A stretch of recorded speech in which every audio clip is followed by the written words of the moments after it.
Hey, welcome back to Silence the Talk. Shauna and Jen here. We've got some special guests in the house. We've got Kyle and Dustin. Welcome. Yeah, thanks for having us. Yeah. Appreciate that. Yeah. Anytime, guys, anytime. Yeah, we decided to do a marriage podcast, right, Kyle? Yes, sirree. You guys are so brave. I got a little nervous beforehand because it was like this time to talk about all the problems that Dustin and Kyle have. And we got that out of the way already. Kyle literally goes, so is this how it's going to go? We're just going to talk about how bad me and Dustin are? Or Yeah. We just had to start with that. So I just You're wanted not to bad. know ahead You're of time great. what I got to prepare myself as well. No, I thought I love this. I love this thought of just talking about marriage because we've been together, married 15 years, actually been together for like 23, 22 years. So we were high school sweethearts. Yeah. She's the love of So my cute. life. Same for Kyle and I. We've been married almost 19 years and together going on 23 years. So And it feels like just yesterday. ride. I It literally know. does. It doesn't. It actually does. It does. Like, you know, as we grow older and we see all of our friends grow older too, and there's a lot of our friends that some that aren't married, some that are, and it's cool to walk life with other people that are in marriage for that long a Yeah, period of time, sure. and we're together before that even.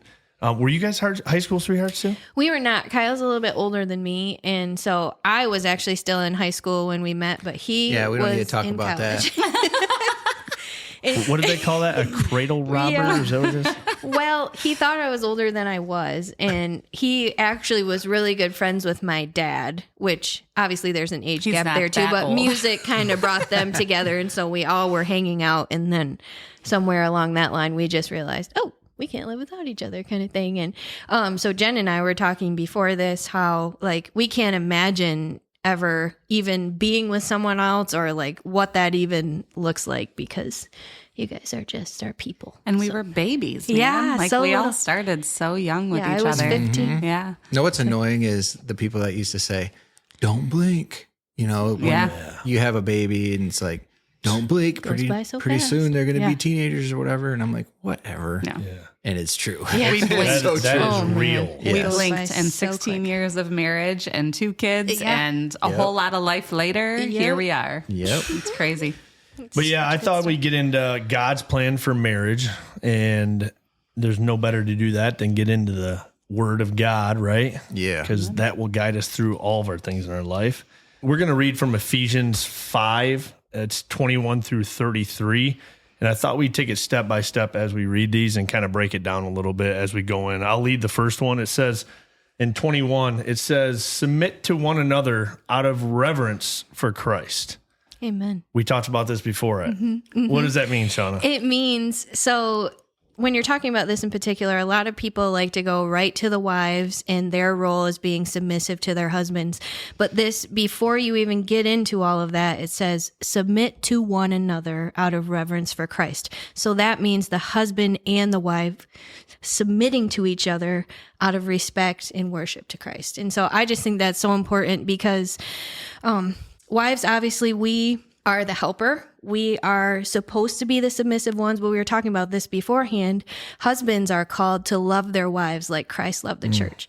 And that, I think, in my opinion, is the taller order because that is really, really, really hard to do, I feel like.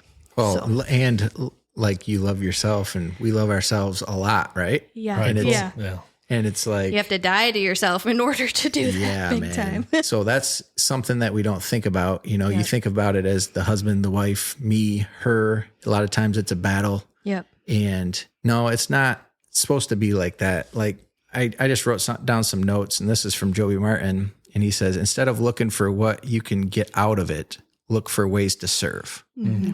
And so what we generally do, because we are, like you said, self-absorbent people. Selfish, yeah. Yeah, we look for ways of, I need to change Shauna. I need to make her a certain way to make my life better. And so sometimes if you're not careful, you go through your life just trying to make your wife the person that you want her to be to make your life better. And really God, and it's just like Christ's love. Christ came down. What did he do? He served us. You know, he's washing the feet of his disciples and he's becoming a servant. And so when we look at Christ's type of love and how we love our wives, we have to serve our wives and look for ways to serve them. And when you do that, actually, you'll start to notice that your wife will appreciate you more and start to act in a way that, you wanted her to be in the first place. Well, submission too, it's an act of obedience to Christ, right? And so I need to be assured of my value and worth in Christ, not in what Kyle thinks or anybody else. And so if I'm in my role correctly, I'm not responding to Kyle. I'm responding to the position that God gave him as the spiritual leader of our household and my husband. And so when I'm in my submissive role properly, I'm doing that freely and voluntarily. And that actually is an invitation to our husbands to lead. Amen. Yeah. And like you said, I feel like nobody likes the word submission. Yeah. Especially when you're thinking of submitting to another person. Yeah. But like you said, if we have godly men in our life, it is way easier. And their heart is in the right place. It's way easier to submit to them because their heart is in the right place and they're not doing something to make you want to be submissive to them for selfish reasons. They're doing it because their heart is in the right place and they're trying to lead you. Yep. Well, and I can tell you, the next verse is 22. It says, wives, submit yourselves to your own husbands as you do the Lord. So when you submit, it's like when you give your life to the Lord, you submit. And we've talked about this so often, man. Word. Oh, dude. You cannot have a relationship. I mean, this is even for God. You can't have a relationship with God without full submission, right? Yeah. So it's the same in your marriage, right? So you can't have without full submission in a relationship. I don't think your relationship can even grow. Absolutely. Yeah. And you, if you're anything like me, sometimes you can put your spouse above God. Yeah. And submission is not putting your will or the will of your spouse above the will of God. And so God is first. Yes. And so you're always submitting to the will of God, right? Through Christ. But the way that it's supposed to work is that God is the head, of everything. The husband is the head of the household. He's the one that's the spiritual leader of your family. And when it's in the right order, which I used to put Shauna in the wrong order. And I would put her as like the spiritual leader, and I just submitted to her when it comes to spirituality. And it wasn't until I actually started to take the reins and move into that position that I realized that's how God designed it to be. Because it was like this, I can't even explain it really. It was just kind of a natural thing to where Shauna, I think, was looking for that, whether she knew it or not. I think she was subconsciously like waiting for that to happen. And so when it happened, I was like, wow, this is what God's talking about. I'm like, this actually makes sense. And it just kind of happened. And I can't even really explain the feeling other than it just felt right. And you knew it was right. Yeah. Well, in Francis Chan too, when we were reading his book, he's like, you have to have God in a completely different stratosphere than even your spouse. Like he has to be number one, completely and wholly number one. You need to worry about your value and worth, like we said earlier, how your relationship is with Christ. And then once you're firm in that spot, then you prioritize everything else. So God is your one, your spouse is your two, and your kids and everything, so on. And God's desire for us is to use our marriage for sanctification. So through our marriage, we should both become more holy and more righteous and closer to the Lord, which I don't know how. I was just talking to Jen about this. Like, if you don't have God at the center of your marriage, or if you're not a Christ follower or anything like that, obviously no shame in that game. Everybody is on their own journey, but I don't know, because I'm like so selfish as a person, and I just assume the complete wrong things about Kyle. Like, I need God's help to constantly remind me, hey, you're my child. You need to, look to me for obedience and to be refined and all of this stuff. And then once I do that, when I'm walking in the right lane, I automatically become a better wife and a better mom and all of the things when I'm tracking with the Lord. So I don't know. I just need him so much to remind me to do that. In thinking back just on our relationship and our walk that we've been through, with me, I as a man, I feel like, and this will speak to a lot of men probably. Yeah. control. You want to take charge and fix everything, or, if there's issues or problems in the family or outside of the family, even you want to take charge of those. Mm-hmm. And a lot of times we do more damage in doing that because we're trying to fix something instead of, hey, I'm going to give this up. I'm going to let it go. And we make things worse in that process. And I feel like with me being kind of having that C word, here we are, control, it was hard for me with Jen even and my kids, you know what I mean? Like to let that go over the last few years, you know what I mean? And just step back a little bit and just say, okay, how are you working here in our marriage, in our lives? I mean, our relationship, we talked about this before. Me and Jen, we've been married 15 years, been together 23. We've honestly, like, we were just trying to think, like, there's no major head turning, like, oh my gosh, crazy moment we've had in our marriage, man, where we've been on totally different sides besides, I mean, with our kids and our parenting, that's been tough, but we do it together tough. You know what I mean? So we're a team, two is one, and we came together as one. But I guess my question to you, Jen, would be like, in our marriage, in the control aspect, like, have you seen a change just as I've grown with Kyle and in my relationship with God? Have you seen a change in the control aspect of backing off and like giving it away? 100%. I don't even necessarily think it's all control either. I think that is something you struggle with, but I think both of us have learned through our walk patience and grace. Grace. And again, to give up control, because I think all of those things things we both struggled with in our marriage and in our parenting. And like you said, the more we've given it up to God, or the more we've tried to parent and love each other like Jesus loved us, I think we've had more patience and grace with each other, and we've given up a lot more control.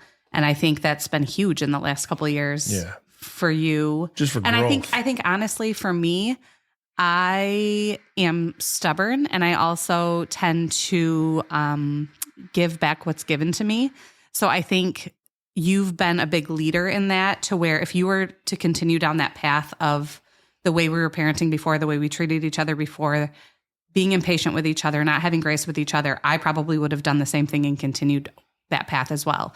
But because you've been able to flip that switch and step back and put God in the center of our marriage and our parenting, I think it's been easier for me to do that as well. Yeah. So I think it's been a huge turn in our relationship. Like you said, it's not like we've ever had any huge struggles, but I think we've just always tried. I think we're both control freaks, and we've both always just tried to control everything in our life rather than giving it up to God. And we've both also had a hard time having grace with our children until probably the last couple of years. And I think that's been a huge turning point for us, for sure. That's awesome. Yeah. And just speaking on grace, we talked about this a little bit before too. The biggest, I think personally, the biggest thing in a marriage is grace, because, we're saved by grace through faith in Christ. That's how we're saved. I feel like if you make that as an example in your relationship or in your marriage, it will not fail. It won't. You'll have ups and downs, but it will not fail because you're bringing that same grace that God gave you to the table and saying, hey, if we have a problem, here's grace. Yeah. I mean, we got to give each other grace. Yeah. And part of that is assuming the best out of your spouse. And, I mean, as early as yesterday, we weren't doing that. I wasn't anyways, like you have a little disagreement or whatever. And I start to think way back or something, like something that she did way back, and think that's who she's being today, and she's sitting there like, I'm not even feeling any type of way right now. And I'm just like, well, I am, Wait a minute. And it's funny how we can get in our own minds and how fast that can escalate. And you can just get in this place where then every little thing that they do after that just puts you over the edge and triggers you. Yeah. One thing that I've noticed, and I think and you can speak on this, Shauna, when I started to really turn my life over to God and really walk it out. I think for a while, Shauna didn't believe it. And then also I started to realize things that she was probably telling me for years. And I found out for myself, God revealed stuff to me. And then it's like, she started to have animosity towards me because she's like, oh my gosh, you're admitting all the crap that I've been trying to saying forever. And then, and I'm hello, like, I've been here for a few years talking about so this. it's like a mix of like animosity, but like not quite trusting that I'm there.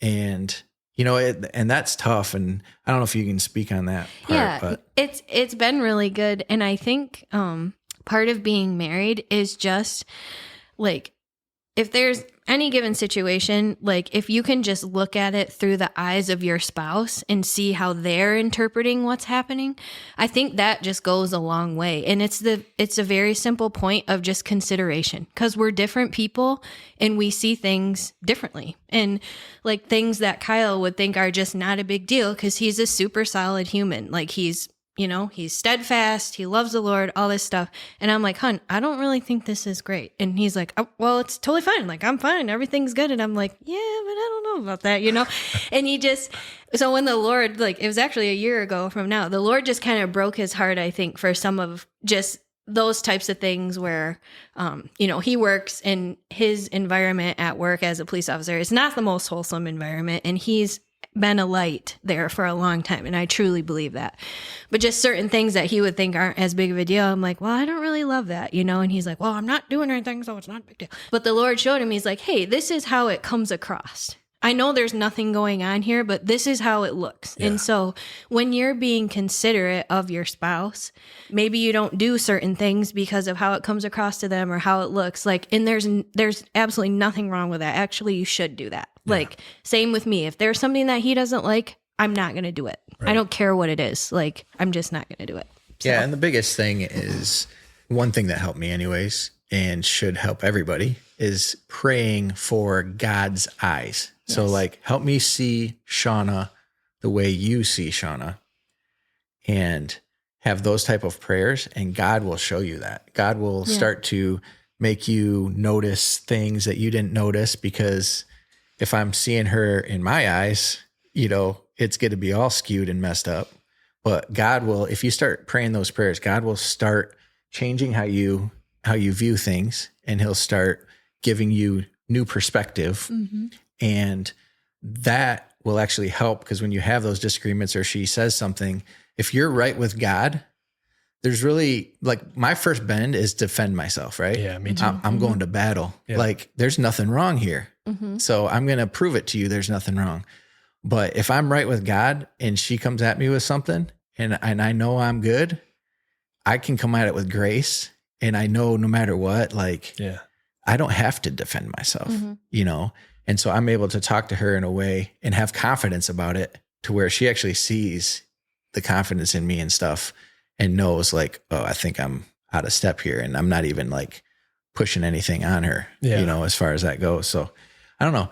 It's just, if I can focus on being prayerful, submission, and be in tight relationship with God, which that comes and goes, like your intimacy with the Lord. When I'm in it, it's just, man, life flows so much better. But there's just days where you get busy and your mind is on the day to day and the stuff you got to do. And when that happens, man, and I don't get my time with the Lord, and I'm not even thinking about him. Yeah. That's when it all gets into selfishness, pride, defensive. That's why it's an everyday walk. It's a fight. Sure. Yes. And that's why, man, my drive to work now, nice, quiet drive to work, is me just praying to God, let me have your eyes today. Let me feel your presence, reveal yourself to me, show me someone who needs you today and use me, those type of prayers. And that usually sets me up for success. But if I'm thinking about what I got to do at work today, it just goes downhill. Mm-hmm. It just does. Well, speaking on husbands, right? So verse 25, it says, husbands, love your wives just as Christ loved the church and gave himself up for her, to make her holy, cleansing her by the washing with water through the word. I'm telling you. So this to me right here, Christ loved the church. We are the church. Mm-hmm. So Christ loved us. We are to love our wives like Christ loves us. There is no love like Christ's love. Mm-hmm. So it's an unconditional love for my wife that I need to have and implement every day. And that is probably one of the hardest things to do, honestly. Just as the same with, I'm sure it's hard for Christ to sit there and unconditionally love me when I sin every single day. You know what I mean? So I think of it in that aspect of God did not wait. God did not wait for you to be lovable for him to love you. So good. big facts. And if you can think that way about your wife, like we just want to wait until she's right. And then we'll start loving her, right? Trust me, there are days that I am not lovable. Yeah. Oh, same. Oh, you always are. And he still loves me and still shows me for sure. That's like, I just had a surgery and Kyle, like, obviously all our whole lives are intertwined, but he put his life on hold for a whole week and just, he's the most joyful, like, caretaker, like, I mean, cleaning up, throw up, like, it's just all this terrible stuff. And he just does it with such a happy heart. And that's how I know, like, he has so much love because he would not leave my side. He would not leave the side of my bed. When I slept on the couch, he slept on the couch. Like, when I had to fast, he didn't eat. Like, and I'm just like, okay, like, you know, that to me is. And I thought of my grandparents. Yeah. You know, my grandpa who passed away now, but he was in a wheelchair, couldn't walk, couldn't do anything. And my grandma pushed him, and she is a tiny little thing and just pushes him everywhere. Took care of him for years. Several mile walks. In the home that they're living at. Never complained. Like she was a celebrity and she didn't know why. It's because she would push him every day for a walk around the little path throughout their whole neighborhood. And all those people knew her because of that. This was recent. She's turning 90 this month. Yeah. So she's so a that, real one. you know, having that amazing example, but like actually going through that in the last week with Shauna, is just, I realized the joy in that when you really, really love somebody unconditionally to be able to like do the dirty stuff, you know, and, and you do it like with a happy heart. It's just, it's you don't weird. even think twice about it. It's to the point where he's going back to work and like getting emotional. He's like, I don't really want to leave you. I'm like, well, I don't want you to leave. It's like you know, leaving your baby at daycare for the first time. Yeah. But that's like going back to this talk with Joby. Like he charges wives too, but husbands, he's like, initiate and pursue love. Like that's what your wife needs. She needs to feel loved. Continue to cultivate that. And he said too, he's like, take responsibility even when it's not your fault. Like that sucks. Nobody likes to do that. I hate to do that. And like fighting for and valuing your spouse, even like when they're not in the room, when they're in the room, like you're always just championing that person. And when I think of that, I think of Michael and Corinne O'Hara, and they're always, when you're with them, they're always saying nice things about each other, and the other one's sitting right there. And that's something Kyle and I vowed to do before we were even married, is to not talk bad about each other when we're not with each other, especially when we're with each other. But when we're not with each other, like there's so much honor in that. And I love that. That was the one thing that we did struggle with though. Like when we'd get with our friends, I noticed there was a time where we would joke with each other a little too far. But now though, like it's different. Like we know that about each other. We don't like it. And so now we encourage each other more. We are there for each other, and we do joke and stuff with each other. But like it was to the point where like it was like stuff a hint that we of truth to it, maybe? You know what I mean? Like when you there's some joke about the barbs truth, when you know it's a little bit true, and you kind of like, I'm going to use this time to joke about it, and then kind of give her a little jab here or whatever. It just wasn't good, and the Lord convicted us on that, and that's one thing that we cut out. But we've actually really concentrated on just being encouraging around the board to people in general, because you can get into this mode where you're gossiping and you're talking about people. It's easy to do. And it's like I can't tell you how many times we've left gatherings and me and her are like, I just feel kind of icky, you know, I just kind of feel bad about that. Like, why don't we be the ones to lead up in that area and stuff? And so we've been trying to like actually bring in spirituality into the conversation, you know, depending on what friends you're with, but like some type of element to just kind of like, that keeps you grounded. Be a positive, encouraging type of couple to those around us and shine God's light in that way. And well, and I think one thing with that too, that I had mentioned to Shauna earlier was, I think sometimes, like you said, in banter with friends and groups of friends and stuff, it can get easy to kind of, like you said, throw those jabs at each other. I tend to not do that so much. Well, I do, but I think it's even easier when your spouse isn't around and somebody else is bad, like you're hanging out with your girlfriends and they're all talking bad about their husbands or he did that, to kind of want to feed into that and agree with them. And so you feel like I've done this on multiple occasions and I'm trying to be way better about it because I will be like, oh yeah, Dustin does that too. Or just to kind of feel like I can relate to them rather than not saying anything or just being there for them in their walk with the relationship, trying to give them advice, whatever it is. Instead, I feel like I want to commiserate with them. And I'm trying to be better about that too, because that is negative as well. You don't want other people to think poorly about your husband, or you shouldn't be saying those things about your spouse either. Yep. And it's easy to do when they're not around, even easier than when we're all joking as friends when they are around, you know?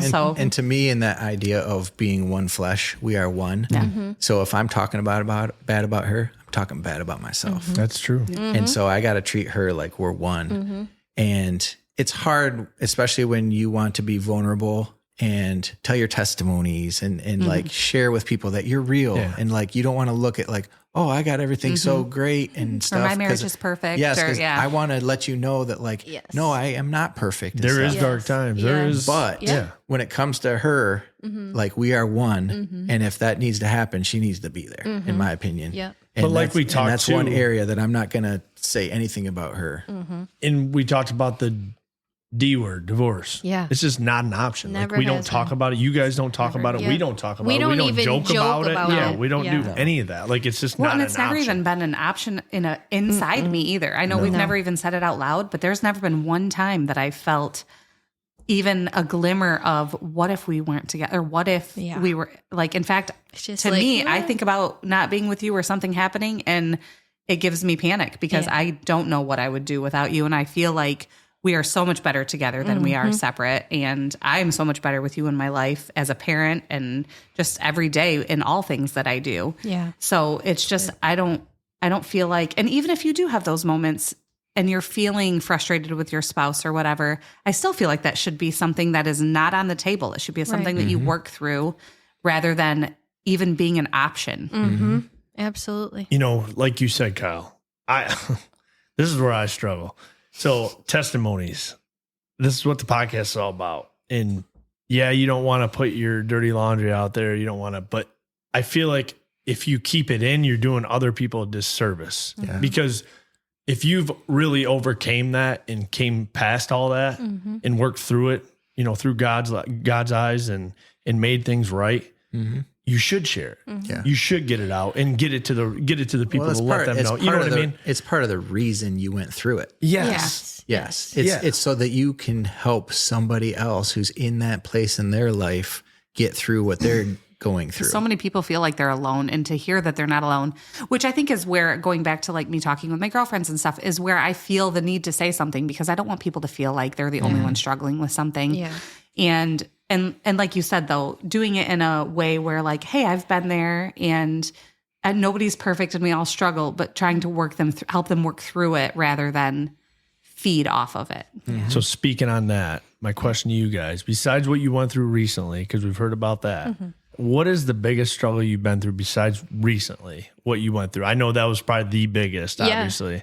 Honestly, like Kyle and I's marriage has been so good. Like we got married super young and some people were a little nervous about that, but we were like dead sure. Like he was the one for me. That was it. I'm the one for him. And so it actually, like this last year, kind of this year of huge refinement for both of us was kind of like, oh my gosh. And I remember the first time Kyle talked about it on the podcast, his grandma listened and she's like, I didn't know you guys, had that or whatever. And I was like, it's funny because like we really didn't. Like it would just be like a hint of something. He was usually always related to Kyle's work.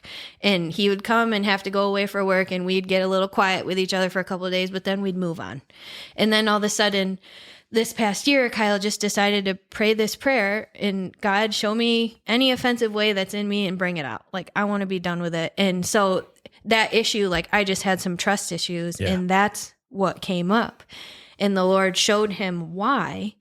And he's never been anything but upstanding. Yep. And anybody at his work will tell you that, all of that. But I just didn't believe it because what he showed me and how he would react if I had a question or something like that, it was just completely in defense, rightfully so. I mean, naturally, when somebody's coming at you or asking you a hard question and you truly didn't do anything, like, you want to defend yourself. And that sounds like his default without grace is not good. You know what I mean? And you're probably kind of a jerk about it. You know, I would be. Anybody you don't would come be. off defensive. Yes. And so the Lord not only just showed him what that looked like to me, showed him my perspective, but then I also had to do some work on myself because I got some validation, but also the crux of the issue really was wrong and it wasn't not an issue. Yeah. So it wasn't, all of the stuff that came because of it wasn't really truly validated. It was just the enemy saw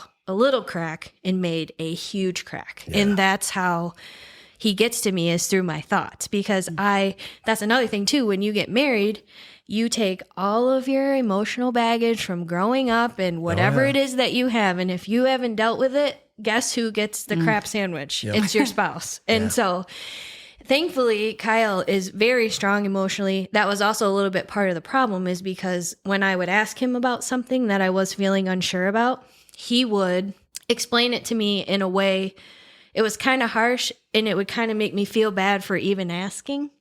And then I would feel like emotionally like, oh, maybe I am a problem. Like, oh, and then he'd just be done. And so it was kind of like, what did you call it? Emotional and manipulation. Yeah, or like, I don't know. Or like gaslighting a little bit. Yeah, like I would get her to a place where it was, her fault. It was on her. And then I'm like, all right, she's where I need her to be. Yeah. I'm done with this. And we're moving on. Instead of just realizing, oh, I came across like this and I probably should do something about that, And so that's what the Lord showed him. And just as, I don't know, as late as a couple of days ago, he got emotional about it. He's like, I just wish some of that stuff would have never happened. And just because it's so stupid. Yeah. And that's exactly what the enemy wants.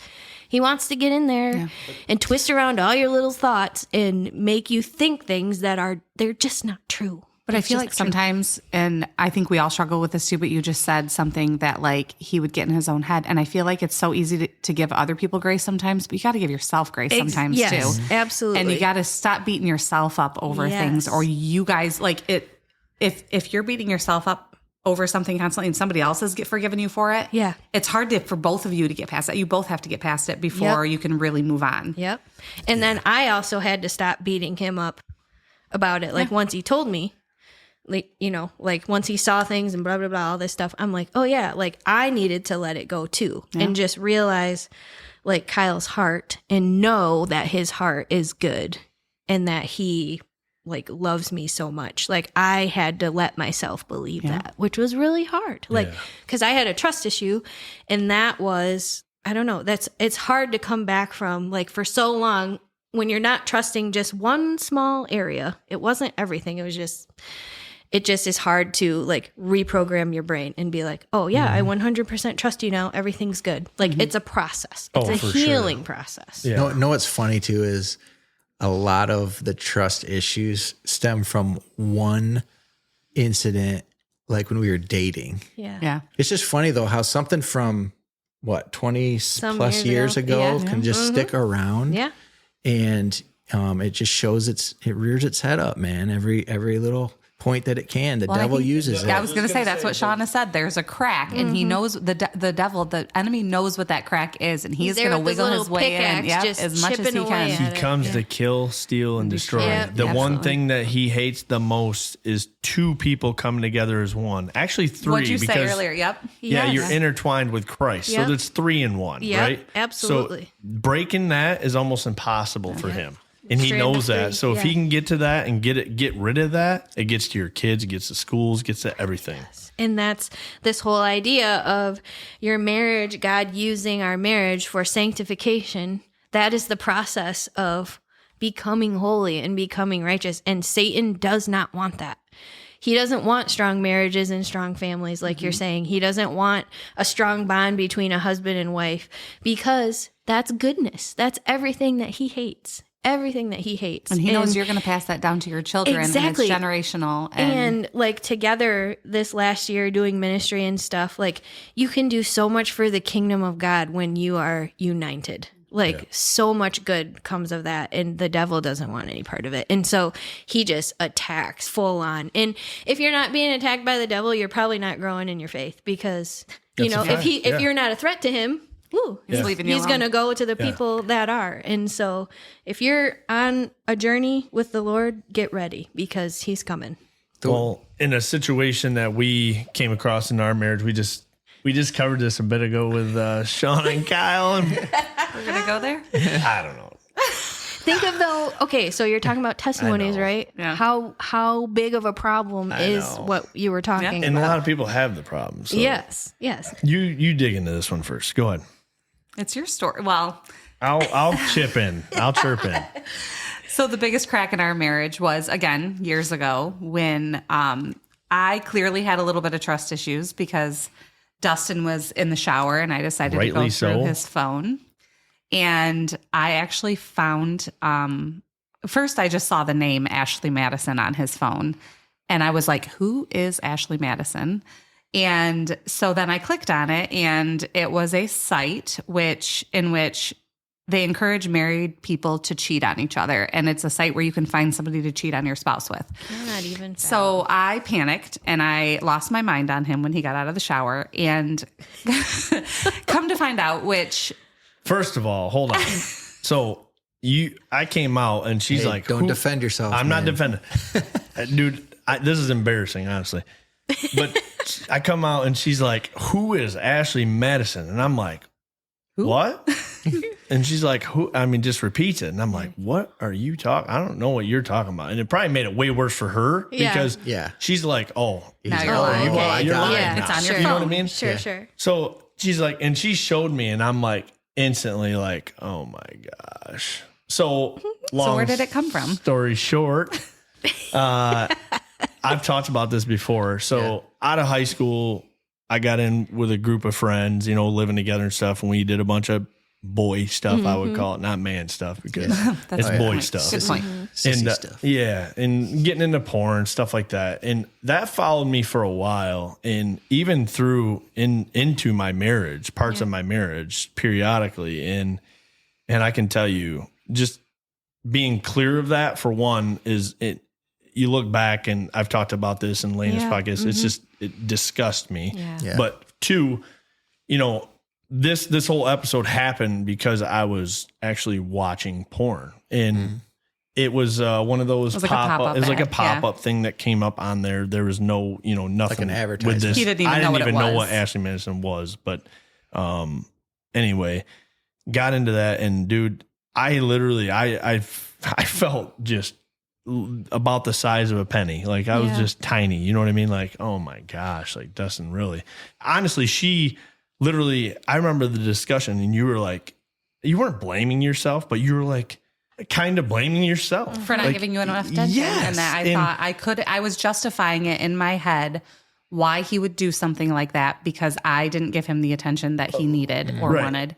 Which is crazy to me to even think about, because it's like, that just tells me the type of person she is. It's, loving first. You know what I mean? Like, what did I do? What did I do? And it's all my idiotic stuff that was going on that I was doing that was, not being good with my marriage. It wasn't, period. But I think I can take fault for that sometimes too, because you actually had part of this conversation in Lena's podcast as well, because I don't think I was very good at holding you accountable for a long time early in our relationship and our marriage, because things like you watching porn or going to a strip club didn't bother me. I would laugh it off because I trusted you. And part of that is a good thing. I trusted you enough that I knew who you were coming home to. I didn't think anything was going to come of it. But I also wasn't holding you accountable to be the type of man that or spouse or husband that people need. Yeah. And now I think if I heard that you would maybe do that, I would be offended, and I would be to ask you what the heck you're thinking. Where then I think I excused it and I allowed it, which wasn't good for a good thing for me to do either, because it didn't hold you accountable to be the person that I know that you can be. And looking back, I hate that. And I think it got us into a lot of situations that we could have prevented if I would have just been like, no, I'm not comfortable with that. And I shouldn't have been. No. But I was. I mean, I was not being honoring to you. No. There was nothing about being honoring by watching that stuff, for one. And for two, I think about my kids, you know, I have a 13-year-old son. Do I want my son to treat their wives like that? No. I mean, not even close. That's why it just disgusts me to think about. But I will tell you, we just talked about this. It is a legit addiction, like for a lot of people, and it ruins a lot of marriages. It really does. And it's easy to blame the other spouse. Oh, I'm not getting enough, or I'm not my intimacy with each other isn't enough, or what I want it to be. It ain't about you. It ain't about you, man. When you get out of that mentality and out of that mindset of like, it ain't about me and what I want all the time. It isn't. It's about what she wants too, and what affects her. Absolutely. And so this brings up something that I wanted to say. So this is perfect. So we went through the Vow series by Craig Rochelle. And if you don't know anything about him, check him out and watch this. It's a 4-part series, but he says this in one of the messages. Secrecy is the enemy of intimacy. Wow. And I think back, I don't know if it was about 10 years ago, whatever, one of the best things that I did. And I was reading a book at the time, and it was about freedom, and it had freedom in the name. I can't remember what the book exactly was called, but it was all about you need to tell your spouse everything. 100%. Everything. There should be no secrets, right?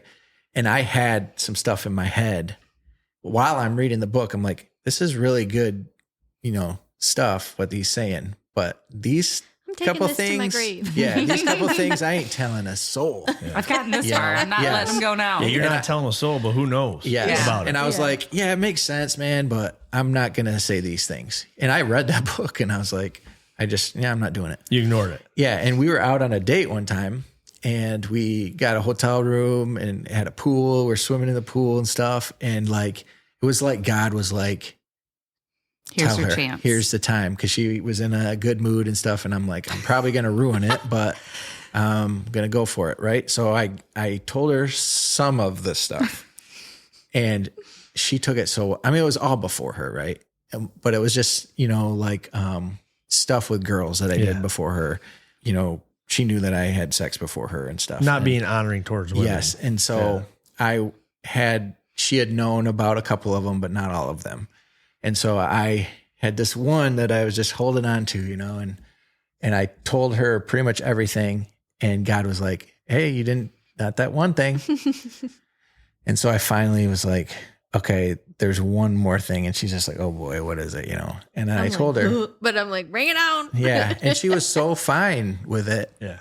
Right then I realized what that guy was saying about freedom. Oh man. And that, I was going to say, did that just it was every like, weight it was that you've like ever everything. carried? It's probably like the weight of you giving forgiveness to your mom. Yeah. You know, it's just like, you can't even explain it. Just this peace comes over you. And I'm like, oh my gosh, now there's absolutely nothing that I will ever have hidden from Shauna. Yeah. Like, it's just amazing. And that was part of the problem, I think, too, going through our trust issues, because I had told her everything. Yeah. And we had brought that up a couple of times where I was like, I literally told you this and this and this. I'm like, what else could I tell you? You like, you know, absolutely everything. Like, I'm free, you know, but like, that's what that means, man. Secrecy is the enemy of intimacy. Like, you can't truly be the intimate partner that God calls you to be if you're holding on to stuff. Yeah. If there's always something there. Yes. Yeah. And not only that, I think it's more important than your spouse. It's more important to admit that to God, right? Amen. And that's what part of being a God-fearing person is. We were talking about this on the way over here. I'm like, just talking about how I've never really had struggle with pornography. Yeah. You know, I did it back in high school. You were talking about it on the way here? Yeah. That's crazy. Yeah. And so I was just telling her, and we like, dig into it. I feel kind of bad because I can't even relate. Yeah. I'm like, I can't even relate to don't people. Don't feel bad. You don't want to relate. Yeah. Who deal with pornography addiction, because I'm like, to me, I'm just like, why is it so hard, man? Yeah. Just stop. Like, just give everything to your wife, you know? But I was thinking part of that is you're not fully fearing God, because you should be in a place where you're by yourself in your bedroom or whatever, and you act as if God is sitting next to you. You act if there's a physical person sitting next to you. Would you pull out your phone and start looking up pornography with someone sitting next to you? No. Why do we do that in the presence of God? It's either you fully don't believe, or you just You're don't just fear not him. close to him. No. Distance So I'll from tell God you is this. where This all is that this stuff is comes what from. it is. It's coasting Christian. That's what it is, Yeah. dude. I was living that life. That's what I mean. I went to church and all that. I was going to church. I was still doing this stuff during church. You know what I mean? And it would come up and during stuff. church. No. Oh my gosh. I'm like, dang, you were Oh my God. That comes from the fourth part of that vow series, and it's on purity. And it says, he said, Craig Rochelle, if your spouse has the courage to make a confession, then have grace. Because that is like, it's out of just a ton of care, really, and concern for you that they want to share that with you. And so that's how I took, like, Kyle sharing that with me is like, I actually felt honored, and I felt like I mean a lot to him, more to him than those secrets that he had. I mean more because he does not want anything in between us. And so that to me, like, was like, oh, like, it's who you are today. I love who you are. Yeah. All of that, like it or not, contributed to who you are. And so if it, like, honestly, it made him a better person going through some of that stuff and not wanting to feel that way again or treat people that way. Like, I don't know. I almost just had so much more respect for him, which that's like what the big one is for guys, right? Is respect. Girls need love and they need emotion. Guys need respect. Like, I need to send Kyle out into the world feeling like he can conquer the world. Like, he needs my support over anyone else's. And I can do that when I feel like he's also just cultivating that like environment of love for me. So Yeah, that's what I wrote down. Men want honor and respect. Yep. It's hard to have honor and respect when you're not treating your wife the way you're supposed to be. And the expression of respect is not a feeling. It's a reflection of your trust in God. And that's from Joby Martin. Yeah. Man, we got some good people to check out, talk about marriage. Craig Rochelle, Joby Martin. Well, and deep down, like, guys never like to show that they might be feeling insecure about something, right? But they still need a place to make mistakes. They need a place to come home to and just be like, that sucked. You know, like, they need that comfort too, even though you guys would rather have your eyeballs poked with a fork than admit it. You still need that place of peace. And that's, like, for a long time, because of the trust issue I had, that's where sometimes we would get into the weeds because I wasn't a peaceful place for him. And that's all I want to be, is a peaceful place. Yeah. Like, you come home to me and that's like I can breathe for a second. When you're at work and you're doing all that stuff, that's when you have to be on. But when you're home, that's where you can relax. And I feel like operating how we're supposed to be operating with God in his right place and then our spouses in their right place, that's the only way that you can truly achieve that. Like, I want to be lovely for Kyle. Like, Proverbs 31. Like, I want to have my crap together so he doesn't have to worry about me. You know what I mean? And if I'm going after God in my own walk, God will show me the kind of wife that I need to be, regardless of the kind of husband that he's being. And I don't know. I just think it's so important. So how did you, in the turmoil, have grace? Because I didn't come out and say, like, Kyle. Yeah. I didn't say, hey, I have a problem here. This is what I'm dealing Yeah. with. Got caught. Yes. Yeah. And that's how a lot of things happen with marriages. They get caught, right? Yeah. And thank God it happened because it brought it to light, ended it, all that stuff. Thank God for that. Yeah. I honestly, I think, I don't know. I've always been like, not always been, but my dad raised me knowing God and to put God in the right place in my life above everything else. And so I knew God's grace from the time I was a little girl until, you know, and my dad's always like, he took the wife submitting to the husbands pretty far. He's like, you need to treat your husband like a king and blah, blah, blah. All this stuff really that it says. And so I was like, okay, like, I need to forgive Kyle. I need to show Kyle grace. I need to give hour-long massages because he deserves it when he comes home from work. And I loved it, and I still love it. But I think it's just knowing that Jesus has so much grace for me. And honestly, I think he put the compassion in my heart. Like, when Kyle told me that stuff, because there were times when he had told me stuff where I was uneasy about it, and I did not react that way. I wasn't like a big B or anything, but I would just get really quiet. Yeah. He's like, you're quiet. What's going on? I'm like, I'm just I just need a minute, you know? But that time I was like, thank you for telling me, like, I know that was hard for you. And it was just, we just moved right past it. And I just felt so much compassion. And I think that came just directly from the Lord. Because I think if I would have reacted poorly, that would have sucked for him. And who knows what would have happened. Yeah. So that's why God has to be first. Yeah. God has to be first, because where we are weak, he is strong. Where you're not able to act in the right ways, the Holy Spirit will help you. The Holy Spirit is in you. The Holy Spirit will speak for you, help you to shut up and listen and do the things that you need to do. But you have to have that intimacy. Otherwise, you're not going to listen. He'll be talking, but you're not going to be listening. Yeah. And so that's why it's so important. And I found the verse.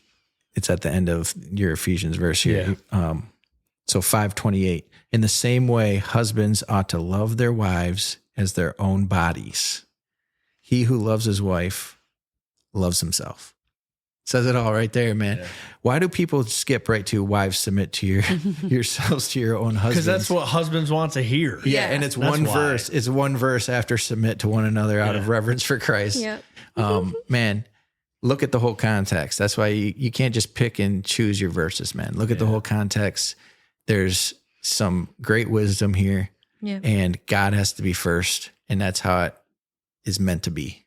God's plan for marriage. That's what it's all about, right?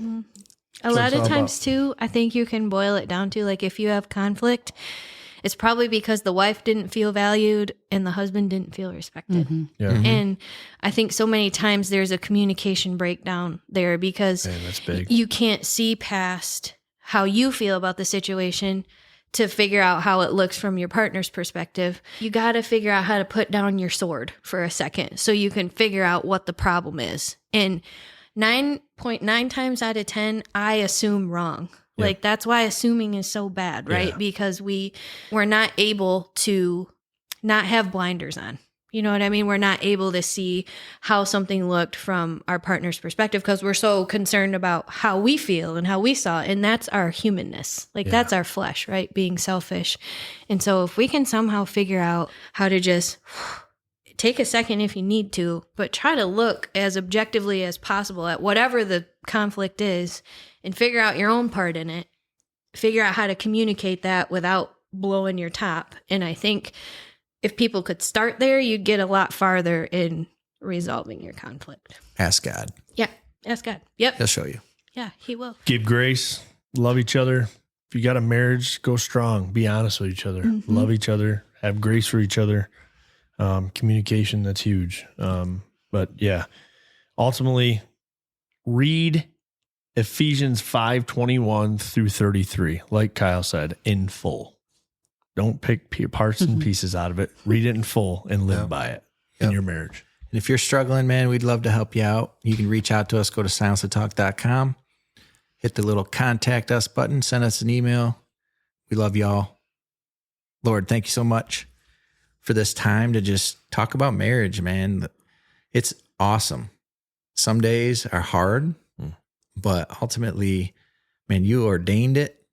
And we're just so thankful and blessed to have Shauna and Jen in our lives, and ultimately to be fully in relationship with you so that you can lead us and help us to lead our families right.